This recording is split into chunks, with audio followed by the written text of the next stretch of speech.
utter domination. This game was so one-sided. It was a no contest in the whole second half, and FUS Rabat just completely dismantled the Cape Town Tigers. I've not seen the Cape Town Tigers put up any resistance when they played the Petro de Luanda team, and in this game they just got completely schooled as they had the game low quarter, which was the third quarter. The Cape Town Tigers, they only scored 10 points in the third, and at some point, as the FUS team was just piling on the points, you could see there was a period where the Cape Town Tigers did not even score a single field goal, and every single time when the FUS got a stop, they were just piling on the points. There's a high likelihood that even they were gearing up towards scoring 100 points. But anyway, it is what it is. So in the third, that's where FUS Rabat just came and just put a foot on this game, and they scored 27 points. That was the highest scoring quarter that the FUS Rabat team had. And even going in, even onto the main contributors, Alu Diarra. I mean, this man is special. This guy, in 17 minutes, he had 21 points, 10 of 11 shooting of 90% field goal shooting. And he finished the game. He had 6 rebounds, he had 1 assist, and 3 blocks. You can see the man was just everywhere, both on offense and defense. And he went to the line one time and he made his free throws. And that was actually quite good to see. And he was the guy that led, and he was the guy that led in scoring. And I can say inside his inside presence, especially scoring, and his ability to jump and his above the rim action was the key difference maker in this game. I know he had some issues in the first game he played. He got pulled out of the game just to get checked out, but this one he played optimally and he was actually quite good.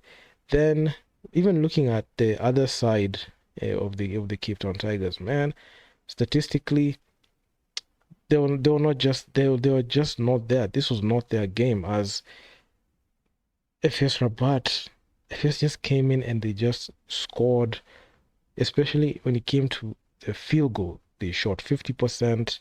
On 2-point field goals, that's where they reigned supreme with 66%.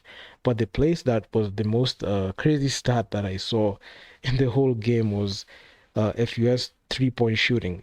From downtown, in 21 attempts, they only made 2 of them. That's 9%. So despite like the huge win that FUS had, they didn't have the ability to knock down the 3 ball. But this was not a challenge because there was no resistance when it came to FUS just driving in and just scoring inside. So they were just able to go in with no resistance and they were able to score.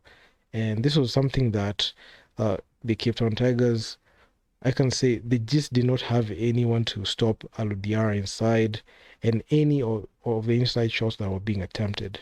But from the three, you could, on the other side, Cape Town Tigers, they shot 26% on 6 of 23. On 23 attempts, they only made 6. But on the line, the FUS Rabat team and Cape Town Tigers, funny enough, they went to the line.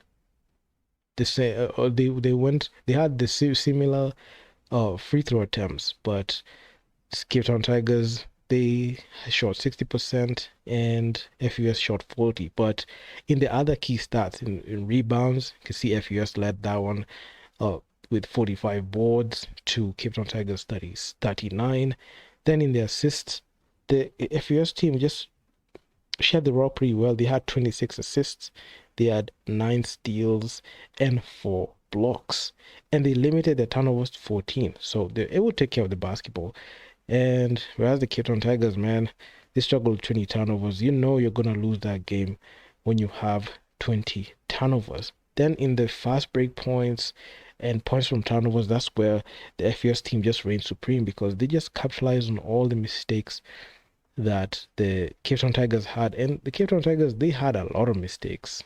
I can say they just lack of chemistry and good coaching. That's the problem because had they been able to make some few changes in how they play, especially guarding in their inside shots, considering the fact that FUS shot poorly from the perimeter, if they were able to play and create situations where if you also are jacking up the three ball, hopefully they will be able to at least cut the deficit. But the lack of interior presence and rim protection is the reason as to why you're seeing FUS Rabat have a huge lead and a huge gap, especially in the final score, and they can go in very incredible runs.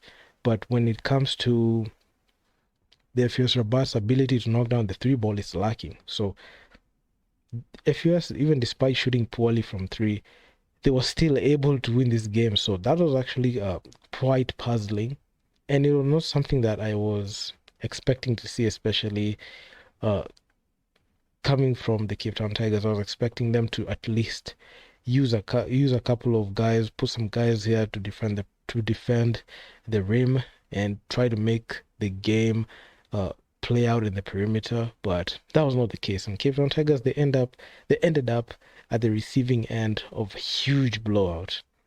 And even despite the loss, you can see some Kelo Sele from the Cape Town Tigers. Despite the loss, he had 22 points on 53% shooting from the field, 7 of 13, and from the three he was 2 of 5.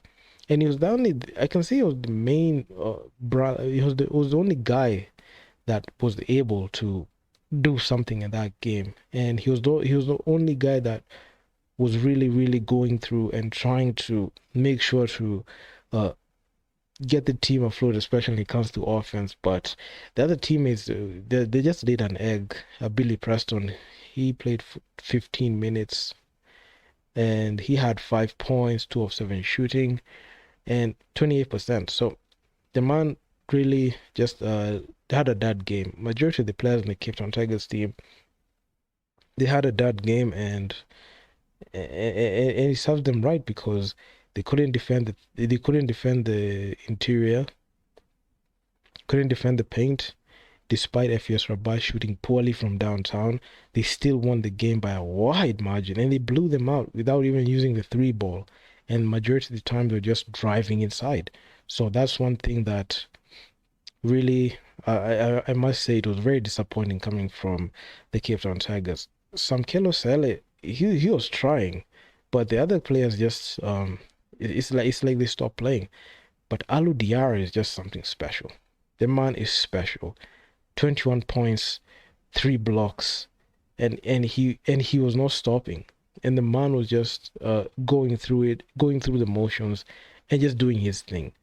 And he also had 6 rebounds there. So when it came to a guy that was a threat, especially inside, it was Alou Diarra. This was Alou Diarra's game, and he is something special. Then we've got Ayub Noe from the FUS team. He had 15 points. We've got Zoita, he had 12 points. Jonathan Jordan, he had 8. He was balling out, especially when it came to the Petro de Luanda game. He was actually quite good. But in this one, Alou Diarra is the guy that had the rock and he was able to guide the team to the win. And Alou Diarra's defensive presence, especially blocking 3 shots, that was something that was special also.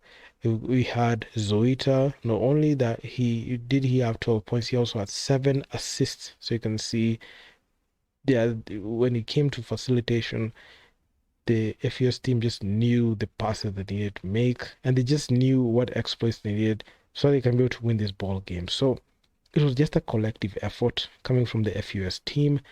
And just like I said, even when I was talking about the FUS team in their debut game against Petro de Luanda, they actually shocked the world because I picked Petro de Luanda to win that game, but you could see what FUS did. They just knew they needed to get a solid win on them, and with that one, it just showed that they are real contenders. They can be able to mix it up with the best. And in this conference, the Kalahari Conference, the team to watch out for was Petro de Luanda. They were a team that were an instant threat, and I picked them to top the conference. And I still pick them because I feel like historically they have better players, and on their roster it just looks stacked. But when you come to FUS Rabat team, you could see they have a very good system. They know who to go to and when, and they play a very good structured basketball. I'm not saying Petro de Luanda doesn't play a structured basketball, but all I'm saying is both teams are good, and both teams have what it takes to be able to like make some noise in the playoffs. But the only team that was on the receiving end right now is Cape Town Tigers. I know Dynamo pulled out because of the whole Jersey controversy, but Cape Town Tigers being the home team, this is actually an utter disappointment, losing 3-0. They lost the first game against Dynamo. They lost against Petro de Luanda, which is something I saw coming. And in this one, they've lost to FUS. So they've just been a punching bag for this group. And honestly, I'm not sure where they go from here because right now, as we speak, with Dynamo pulling out, so they have to play against Petro de Luanda and FUS Rabat again. And you have seen the outcomes of those games. So I'm not sure where they go from here because this is just going to be a very, very tall order. It's a very tough ask.